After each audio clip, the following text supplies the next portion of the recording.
E-Residency, which... Did you created that? Yeah, that was one of the last things I did. Talk about that. Well,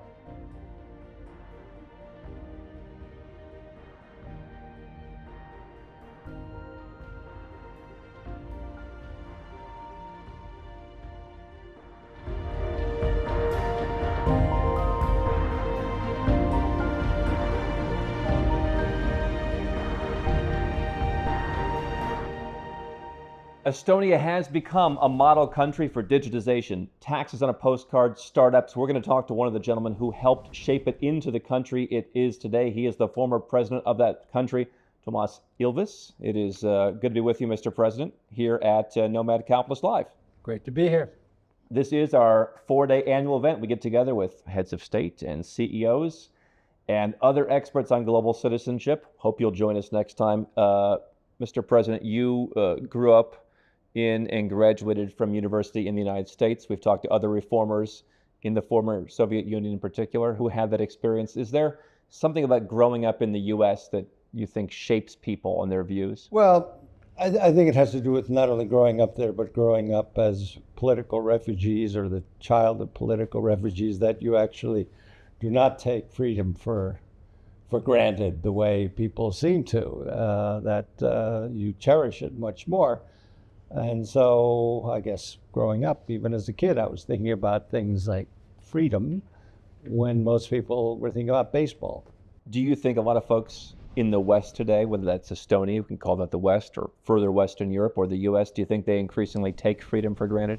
It seems so. I mean, if you look at sort of the response to, say, the war in Ukraine, people don't quite understand that, we have an authoritarian, totalitarian regime attacking a country that, whatever its flaws, nonetheless is a free and democratic society. And so, yes, I think we have lost track of what it means to live in a surveillance state, a repressive state. And I guess that's those of us who come from that background one way or another understand a little better. So we've talked about that for years, the idea that if you've lived through it more recently, there's more of an awareness once you get on the right track. Right. Is it a situation of strong times create weak men? Well, yeah, you become comfortable, I would simply say. You just get used to it and you think things will always be the way they are. And if anything, I guess the history shows that things can change very rapidly and things are not the way they are or were unless you have maintained some kind of vigilance. You said in a speech that you understand, or you start to understand, an era when it starts ending. Maybe tell me what that means and what eras do you see ending right now in Europe and in the world? You just take everything around you for granted. When you start seeing changes, you start thinking about what's going on. And certainly the era we've been in, I'd say, well, for a good 30 years since the end of the Cold War, we're used to lack of war, basically, at least in the West, low interest rates. I mean, I think times were good. And this common understanding, you don't invade countries, that's something that we thought we put the rest in 1945. And so we had an era that began in 1945 and is now ending. We had an era that began in 1989, 91 that's now ending, plus the economic side of things. And so, and you look around, you see the signs, right? Some of us see the signs a little more than others, but it's not the way it was for the past 30 years anymore. And so you've mentioned the war in Ukraine. Handicap Europe's response to that and why you feel it's more fragmented. Well, I think part of it has to do with really the comfort of especially Western Europe not having to really experience much, having also having great economic growth for 50 years, thanks to, in part to a U.S. security umbrella that said, we're here, no problem. You develop economically, and now we're faced with the possibility with the U.S. pulling out of Europe. Certainly, that's something that will be determined by the U.S. presidential election, but So you have to go, okay, we haven't invested in security in Europe, and we haven't really thought about wars in Europe, and suddenly things are all changing.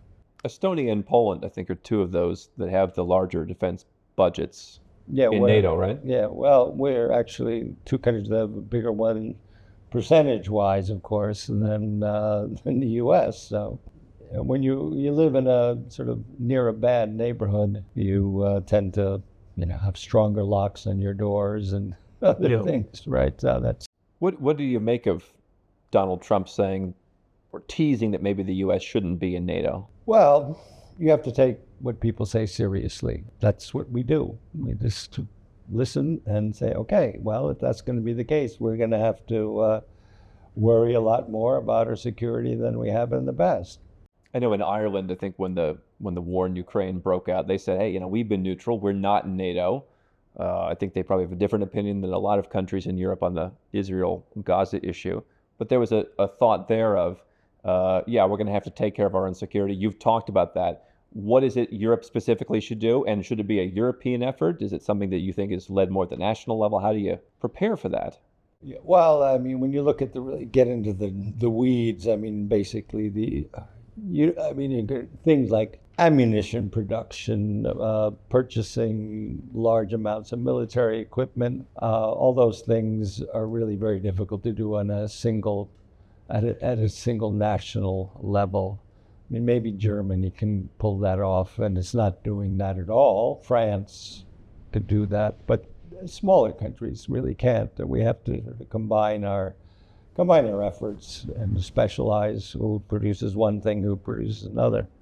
So, I mean, that's the challenge that we face in Europe right now. Do we get our act together or not? And I hope we do. Do you think it will? It's moving. The question is it moving as quickly as it needs to move?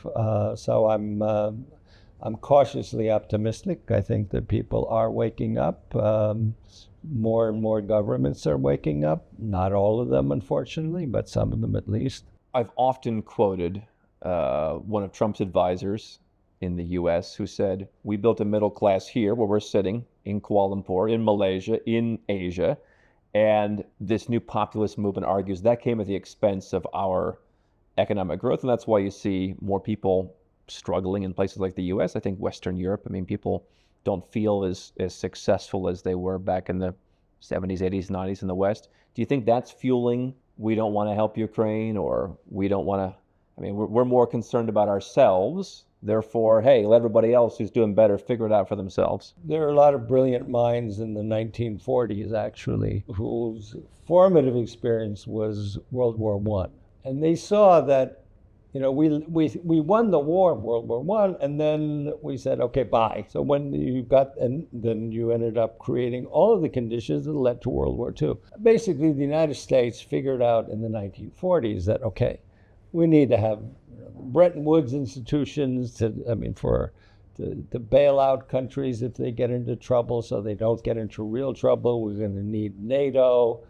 All these steps were taken by people who realized that if we want to prevent a recurrence of what we saw when we were younger, that is in World War I, we're going to have to create these institutions. Probably the most important one was the UN, actually. I mean, there was one more of those institutions.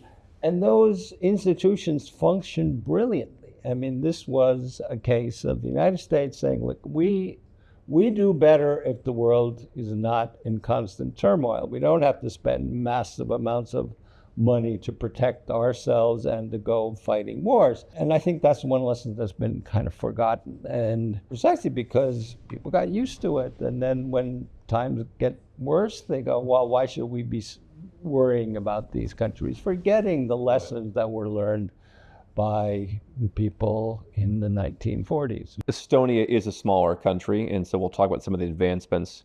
95% of taxes are filed online. Is that the kind of thing that is only possible in a smaller country, to take things from certainly being, I would imagine, very disorganized to one of the leaders in the world? I would say that size perhaps it offers some small advantage, but basically there's nothing that we do that can't be done with more servers, basically. Is it a culture issue then? we've just decided we have to compete and we want to be great? Yes, I mean, largely it was a matter of being so poor. I mean, the way I explain is this. In 1938, which is the last year before World War II, two countries, our neighbor Finland and Estonia, had basically the same GDP per capita. In fact, Estonia was slightly ahead of in GDP per capita. In 1992, which was the first full year after our occupation, then the Soviet Union, the GDP per capita of Finland was 8 times the size of our GDP per capita, which, in addition to showing us the benefits, or the world the benefits of communism, because Finland didn't have that, is that, well, we have to do something. We really have to get out of this mess. I mean, how is it that a matter of all of this development that did not take place during this 50 years of Soviet, Nazi, Soviet occupations? And so that gave us a certain hunger and fire in the belly that was missing in other places. Does that last? How do you keep it lasting? The fear is 3 generations from now, people are back to where other countries are now. Well, you see that willingness to take big risks is decreasing in our population. I mean, people, they are getting used to it. They're going, well, why should we do that? I mean, come on. The younger generation has grown up in relative prosperity. I mean, I spent the first 10 years after Estonian independence doing 13 years, everything possible to get Estonia into the EU and into NATO, which we succeeded. Now, when at the university, I teach people on the history of, say, the European Union. Everyone in my class was born inside the European Union. So, I mean, it's, 20 years. Yeah. And they think that's, what's the big deal? Not realizing it was, we started 2004, right? 2004, right? We joined. So it's been 20 years, but the 10 years that led up to that were real. I mean, it was a real slog. You were involved in the EU and the NATO process? Yes. Well, I was foreign minister for 6 years. So that. Talk about how does that work? Well, NATO is largely a political decision. The EU actually looks at your performance. And we performed well. I mean, the reforms, we had such tough reforms in the early 90s that were kicking in. We had that when the European Commission, which looks at this and weighs and decides, are you good enough to, satisfy the criteria, said, well, they're pretty good. We're going to take them. Yeah. Do you think that, NATO, most recently, I believe, added Montenegro, North Macedonia. Should the goal be continuous expansion? Being in Montenegro, a lot of people there, they remember, what happened in the 90s, and then why are we part of NATO? The politicians did it to us. I mean, is it expansion at any cost, or how do you think they should go about that? Well, I mean, it's really limited in terms of how far it can go by its own geography. There's kind of this myth that, NATO is taking countries in. No, you have to apply. Should NATO accept them? Well, if they qualify, there have to be a democracy. You have to have rule of law. I think what we need in NATO occasionally is this possibility. Well, if you don't really want to be a democracy, maybe you can leave. Make it a little more cohesive. For us, because of our history and the other countries that have been occupied by the Soviet Union, basically my countries, Latvia, Lithuania, Poland, then Czechoslovakia, we all wanted to make sure it didn't happen again. And when you see what happened with the Ukraine invasion, or invasion of Ukraine by Russia in 2022, suddenly 2 countries that were neutral, Finland, which had been neutral for 80 years, and Sweden, which had been neutral for 210 years. 210 years of. And they said, no, we want to join NATO. And so they did. Didn't Milei say down in Argentina that maybe Argentina should join NATO? Was that discussed? Well, it's the North Atlantic Treaty, so it's kind of, it's kind of hard for Argentina to do that. There are relationships that don't involve Article 5 and the Common Defense Pact, but there are sort of associated agreements with NATO that countries can join. Argentina is a bridge too far. Yeah, well, yes, it's in the wrong part of the world. I mean, well, you mentioned the European Union as well, and Georgia. We have some Georgians here. They want to be a candidate country.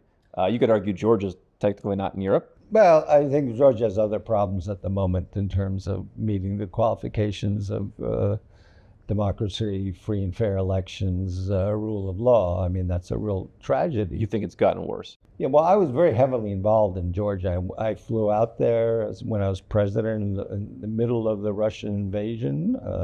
With Saakashvili, who was here 3 years ago. And to see it take the turn it's taken in the last several years, with including Saakashvili being in jail. You think that's unfair entirely? Well, it's a political chart. I mean, political prisoners don't really work well in countries that want to join either the EU or NATO, especially the EU. So I think that they got elections coming up. We'll see what happens with the elections, but in the current state of affairs, I mean, the EU has actually put them on hold for a while. And yet there are countries in the EU that it said they're not being so democratic. I agree. There are, and we see backsliding on the part of some of them, and this is a real challenge for the EU that I think will be faced soon. If the backsliding continues, there will be measures. I mean, there are, in fact, in the treaty of the EU, there are ways of like losing your vote inside the EU if you violate the fundamental principles. I hope it doesn't come to that, but it may. You think countries could be out involuntarily? Yes. You think they'll be, Well, if you don't have a vote, then basically it becomes kind of difficult to do things there. Especially when you get to the reason some of these countries only want to be in there is money. If you don't vote on the budget. That is right. One of the critiques is that certain countries come in and they get the aid, and then it's like, hey, take the euro. Oh, we don't want the euro. Or hey, do this. We want to keep. We don't want to do that. I mean, it seems to me if you don't want to take refugees, maybe don't take refugees, but maybe you don't want to be part of a club. Precisely. Where that's the goal. That's the vibe. Yeah. Well, I think countries, the EU member states were reluctant to be tough, but you see them edging toward greater toughness. It's a big step to kick someone out or deprive them of voting rights. But I think we may end up getting there if certain countries continue behaving the way they do. You think other countries will leave voluntarily? Well, the UK did. Yeah. When they found it was a complete and utter disaster. I think that Brexit actually cooled a lot of the kind of populist side of this argument. Oh, we don't need the EU, we can do fine without them. Then you look at what happened to the UK. Suddenly, you actually have to pay tariffs to export to the EU. Suddenly businesses are going, and that's not what we wanted. The UK thought they would be able to export to the rest of the world. Turns out not so easy. You're not getting these free trade agreements. And they find out a lot of the privileges that you have in the EU stopped applying. And then,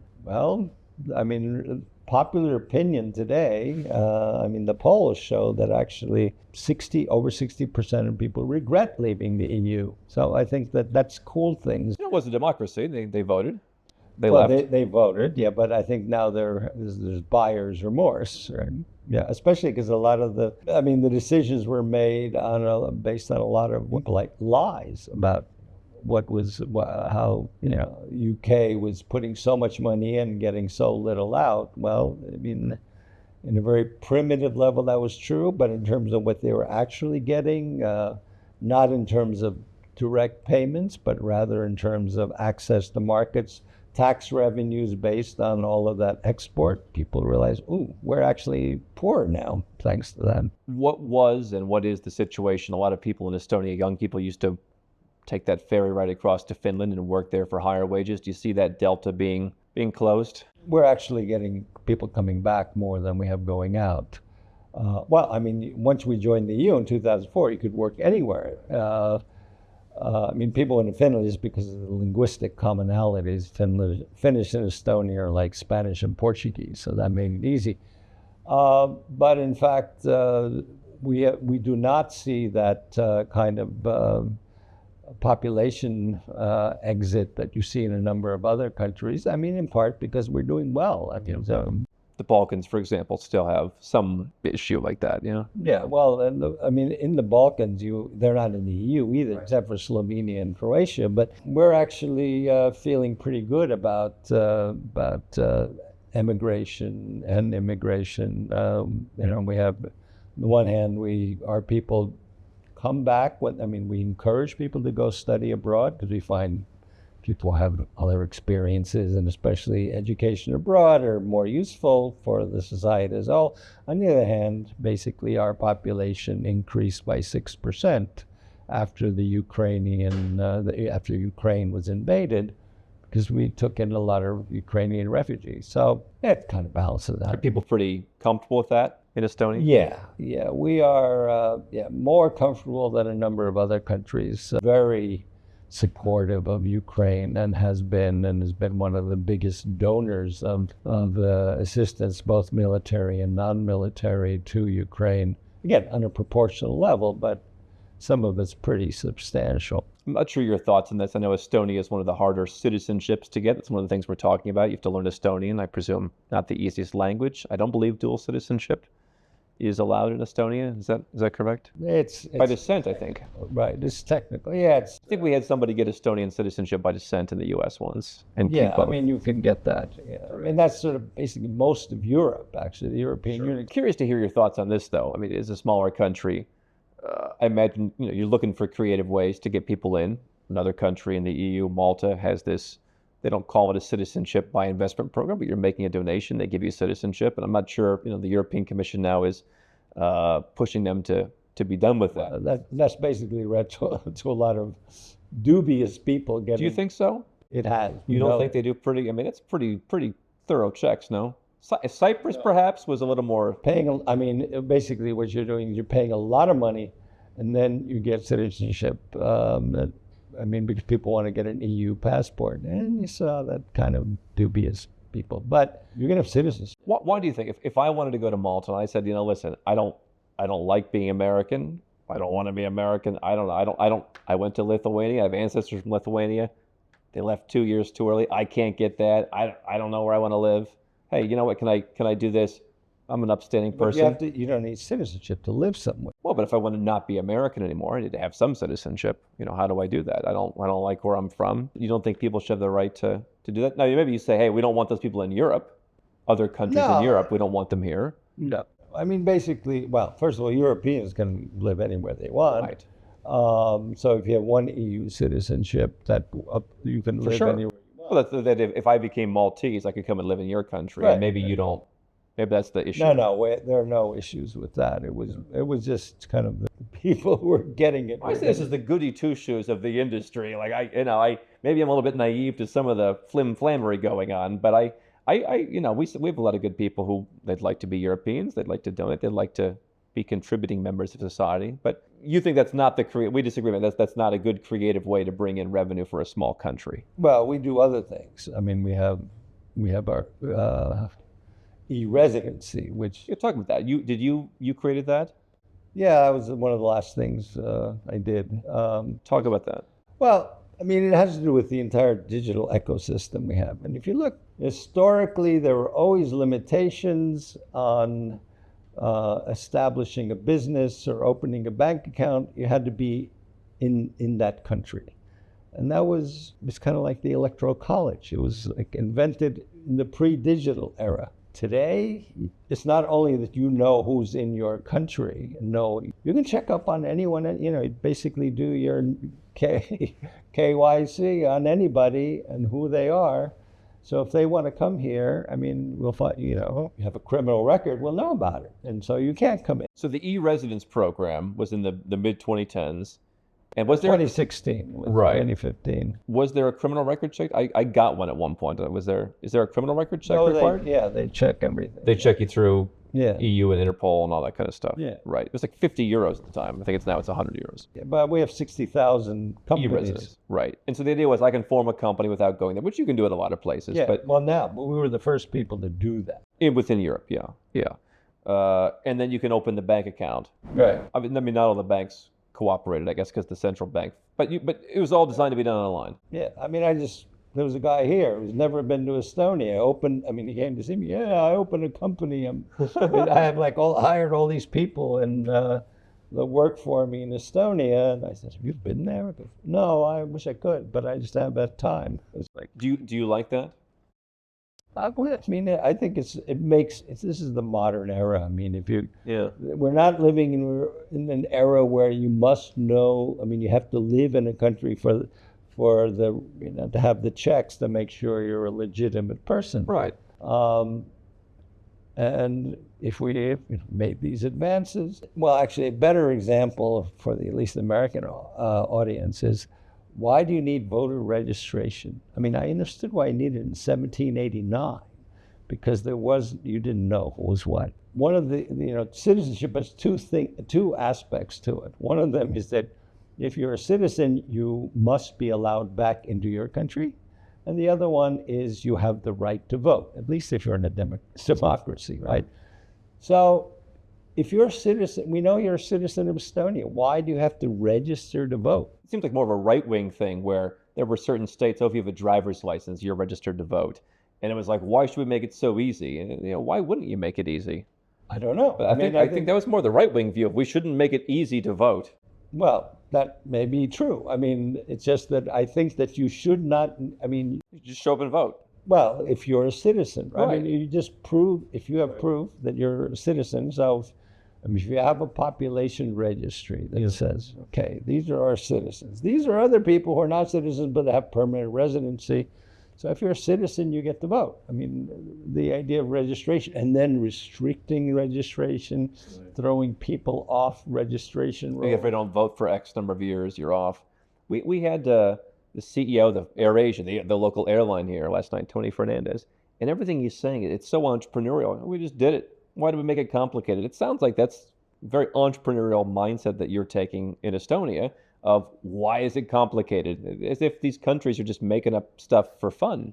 It's very entrepreneurial. I think, entrepreneurial, and there's also simply taking advantage of the immense technological advances that have been made. We see that there are a lot of things that we're wedded to from the past because in the past the opportunities to do things differently were not there. I mean, be it E-Residency, be it voting. I mean, these are things that can now be done that you couldn't do 50 years ago or 100 years ago.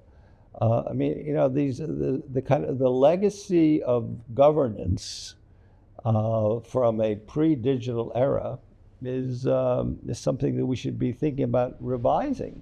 I mean, why do you have to have all these paper processes? I mean, here, I guess probably the most fundamental change that digitization allows, I mean, in a real sense, is that you can move all of bureaucracy from what has been ever since the first papyrus or cuneiform clay tablets, which is it's always a serial process.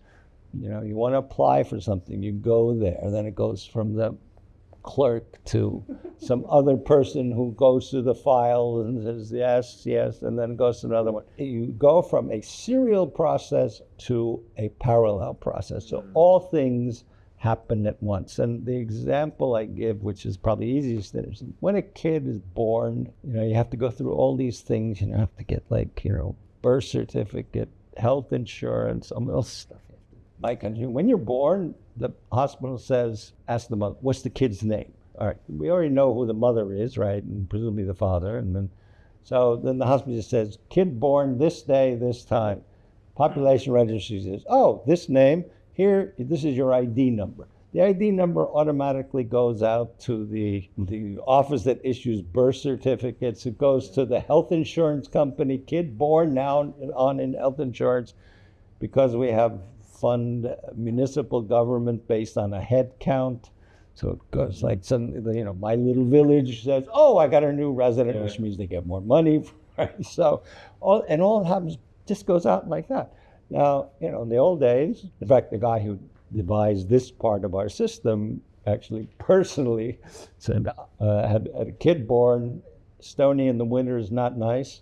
I mean, he went to all these offices and he said, I'm never going to do it again. And he was but he was an engineer, computer engineer working on developing our system. And he said, I'm going to do this to make sure no one ever has to go through that process again. Now, you couldn't have done that in the old days because you had to go all these offices. Now you go but we don't need to do it that way. We can do it completely differently. That's, is that entrepreneurial? It just means you're saying, okay, we have these new technologies. They're not that new, but they've been around for quite a while. But, let's apply them to governance. It's the same kind of innovative thinking that, basically in the private sector has led the U.S. to take off. But you can apply innovative thinking, technological thinking to governance as well. And yet the U.S., by the admission of many of the politicians there, has lagged on the public sector of getting this stuff done. So what was it that you did? What was the formula for, hey, everybody, let's do digitization? Well, there's no formula. It went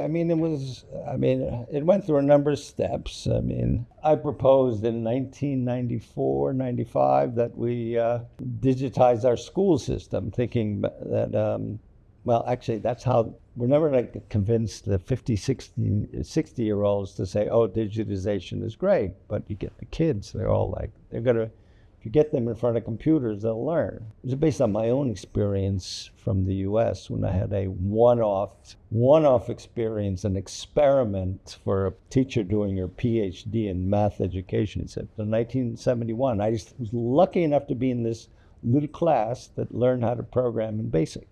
Anyways, I thought, okay, that was how I got into this, and I've always been a geek ever since then. I said, okay, why don't we just put computers in front of kids? A lot of opposition, but fortunately, government bought my arguments. And then by 1998, all schools were online. All schools were connected.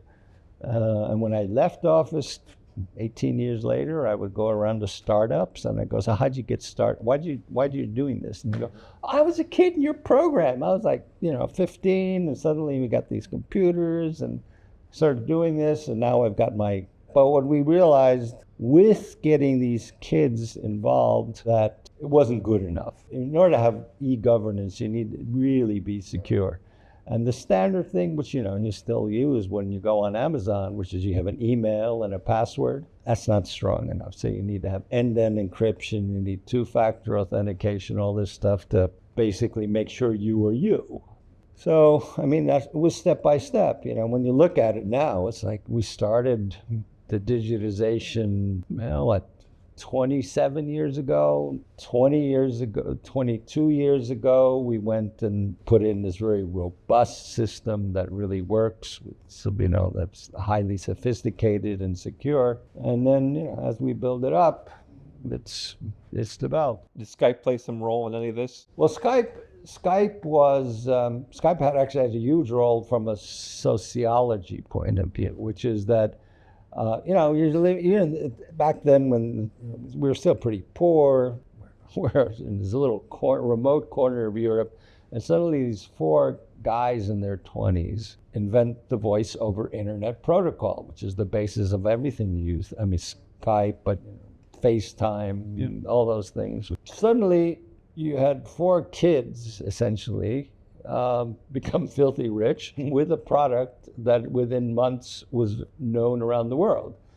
What that effect had was that all these people who were saying, oh, maybe I should study, math, maybe I should study engineering. So that, this mindset changed with Skype. And that really propagated throughout the country. Yeah. Were you there for the tax reform? Because it's one of the more tax-friendly. Yeah, well, we established a flat rate income tax in 1993, 94. It was that early. And it was at that time, it was 26%.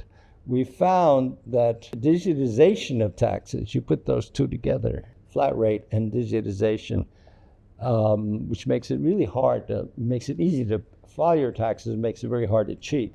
that compliance went way up. So in fact, we could reduce our taxes, the tax burden, because of digitization to a lower. And compliance. Right. I would imagine a lot of countries would have just found somewhere to spend the extra money from compliance. You actually lowered the rates. Well, I mean, yeah, we could have kept it up, but I mean, I guess the party wanted to get elected, said, no, we'll reduce taxes. For everybody, though. Yeah, everybody. Well, I mean, basically, it's off the board. Across the board. We have personal income tax, corporate income tax, and VAT are all exactly at the same level.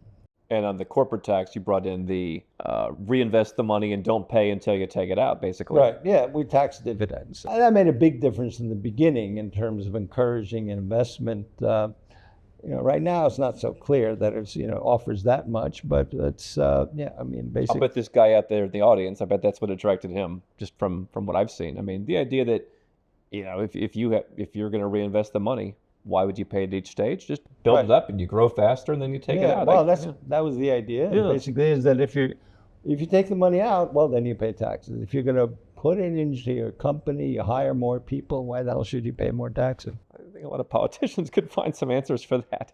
I wanted to ask you in closing, though, your family had left Estonia. They went to Sweden. Yeah. I was curious about that whole story, and much as the first question, how that kind of shaped the narrative in the family. Well, my parents left as teenagers when the Sovs were coming in, so they were in Sweden for a couple of years. My father was in a labor camp, and my mother was finished high school. They didn't know each other. They met in Sweden, and then it turned out because my uncle had been slave labor in Germany. The Nazis came into people, and because he was there, he got into the U.S. zone, and from there it was easy to get in the after the war. The U.S. had a labor shortage, so he moved to the U.S.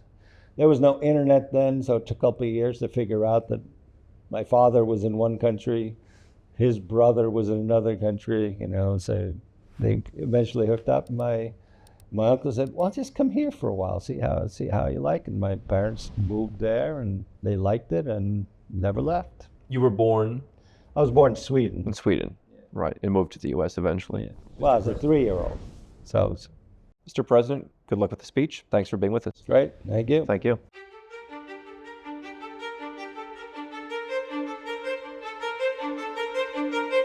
This is how to live like a king in Madrid.